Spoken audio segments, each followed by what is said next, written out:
Hello you guys, welcome back to my channel.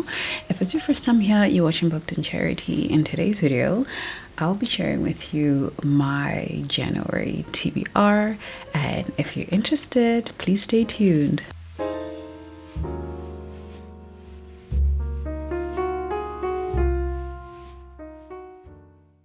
Alright, so I've been going back and forth about what to do with regards to my January TBR. I've thought of doing the TBR jar, which would then randomize my reads. I thought of doing TB avatar because I haven't done that in like half a year or something. But when I sit back and I realized I actually had a couple of rereads that I wanted to do in December that I did not get to, and I'm thinking I'm just gonna pick books that I want to reread or try to catch up to, and so that I can be ready for new releases coming out, because a lot of new releases in January that I'm anticipating and really excited for, so I want to be ready for that.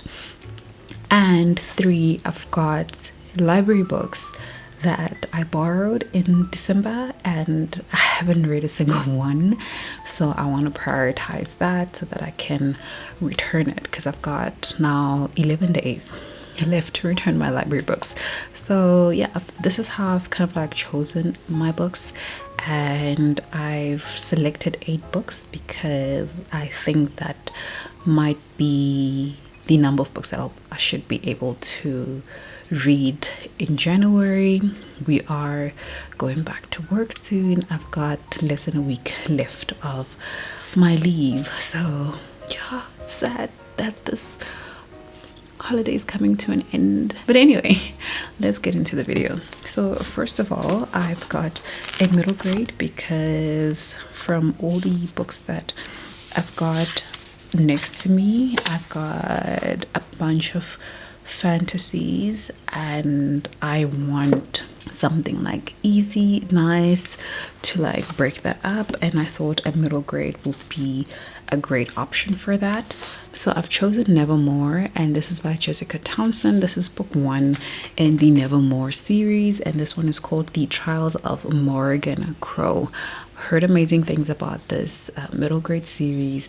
Looking forward to finally reading it. I have now the complete set of books for the series, so I can jump straight ahead and read it. And it's one of the series that I've listed to my series to complete in 2024, so it will be great for me to actually get a good start to the year by reading one of those books. The next book I have is from my library hold, and this one is called Earthlings, and it is by Sayaka Murata. This is the same author that wrote Convenience Store Woman, and I picked this up because the synopsis, like, it sounded interesting to me, and I'm not a big reader of like literary fiction, but I thought this would be nice to read.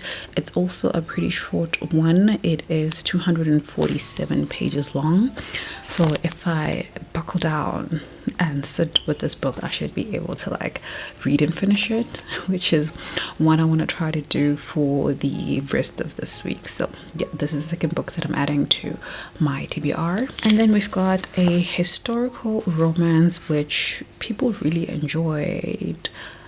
Was it in 2023? When did this come out? In 2022. But it got so much hype that it intrigued me, and so it was released in 2023. It says first published in 2022, but that was probably like an e-copy or something, and it says Penguin paperback edition published in 2023. So yeah, this is Lessons in Chemistry, and this one is by Bonnie Garmus. So I don't know much about this one. It says chemist Elizabeth Zott is not your average woman. In fact, Elizabeth Zott would be the first to point out that there is no such thing. But in the early 1960s, and her all-male team at Hastings Research Institute take a very unscientific view of equality. Forced to resign, she reluctantly signs on as the host of a cooking show, Supper at 6, but a revolutionary approach to cooking fueled by scientific and rational commentary grabs the attention of a nation, and soon a legion of overlooked housewives find themselves daring to change the status quo one molecule at a time. Wait, why did I think this was a romance? I have no idea. I have no idea. But this sounds very interesting. Love women in STEM, love books like this, and yeah, I'm looking forward to lessons in chemistry. And my first reread of the year will be the 5th season, and this is by N.K. Jemisin. This is the first book in the Broken Earth trilogy. I read this book in 2022, absolutely loved it, gave it like a 4.5 stars, because I think my introduction into the book and into N.K. Jemisin's writing and magic system, even though it was so beautiful and intricate and the writing is so good, at the same time there was a point where I was like a little bit confused. But I'm going back into this and expecting it to be a 5-star read, because I know that she left some gems and crumbs all the way throughout the book, because some of them were revealed in one of the plot twists, and I was just like, oh my gosh. So I'm looking forward to rereading this book. I think it's gonna be amazing. I've only read one book from N.K. Jemisin, but I'm already sold on this author. So yeah, I am rereading the 5th season so that I can get to the Obelisk Gate by the same author. This copy is a library loan, so this is why I want to first prioritize this, because I've already taken this twice from the library and I think there might be a limit. So as soon as I'm done with my current read, I'm jumping straight into the 5th season. So yeah, these are my next 2 reads. And then I've got a second book in a series. The 3rd book is coming out in January. Really interested and really looking forward to it. And this is the Atlas Paradox. The Atlas Complex is the 3rd book that's been released this month, and this is by Olivia Blake. This is a dark academia fantasy book, and I absolutely love the Atlas 6. I gave it a 5-star. I can't wait to get into the Atlas Paradox.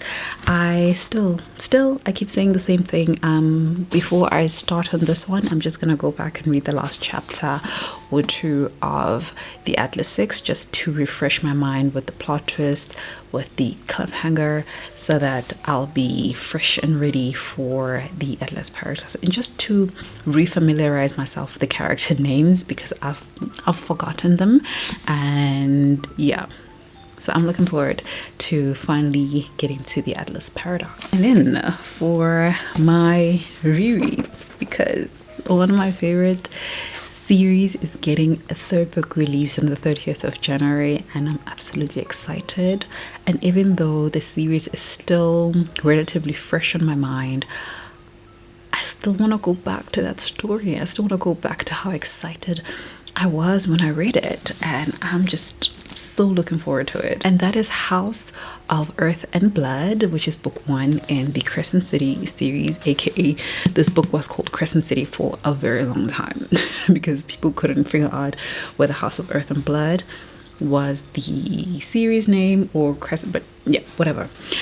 House of Earth and Blood is book 1 by Sarah J. Maas that I'm looking forward to reading. I absolutely need to get like special editions of these books because they are absolutely stunning. I'm so glad that I got the trade paperbacks of these books when they came out, because I prefer these covers over the paperback covers. So when book 3 comes out, I need to make sure that I grab the paperback as soon as possible so that I can have matching copies. But yeah, I've got book 1 of Crescent City, and obviously I've got book 2 of Crescent City, which is House of Sky and Breath. Book 3 is called House of Many Waters. I think that's what it's... No.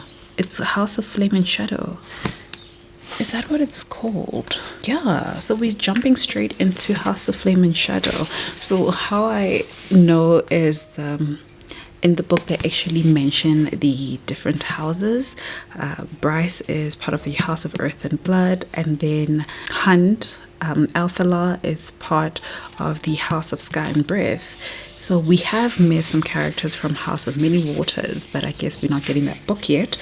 We are, however, getting House of Flame and Shadow, which includes Demonarchies, Reapers, Wraith, Vampires, Draki, Dragons, Necromancers, and many wicked unnamed things that even Ood himself cannot see.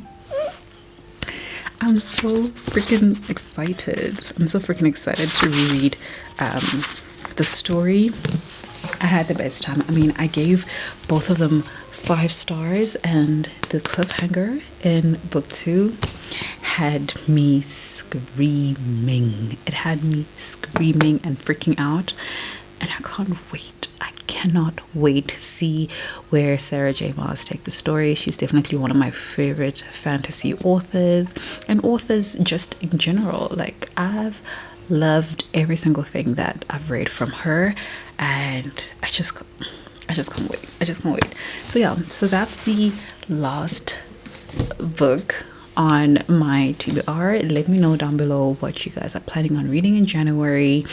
I don't know if maybe some people are already starting to go back to work, and yeah, I just want to savor this last week.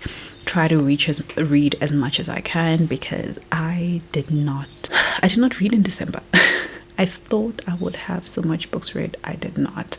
So I want to kind of like redeem myself in January, especially in this week, as I mentioned, before I go back to work and before things start getting like hectic. So yeah, let me know what you're planning on reading in January. What are your reading goals for this year? I'm tweaking mine a little bit, but kind of like staying the same. I do have a video about it, which by now should have been uploaded. So yeah, thank you so much for watching. If you made it this far in the video and you enjoyed it, please remember to give it a thumbs up. Remember to subscribe to my channel if you haven't done so already. It really helps my channel. I want to grow this year. I want to get monetize this year. First steps, let's try and get my channel to 1,000 subscribers. I would really appreciate it. So yeah, thank you again for watching this video, and I will see you guys in my next one. Bye.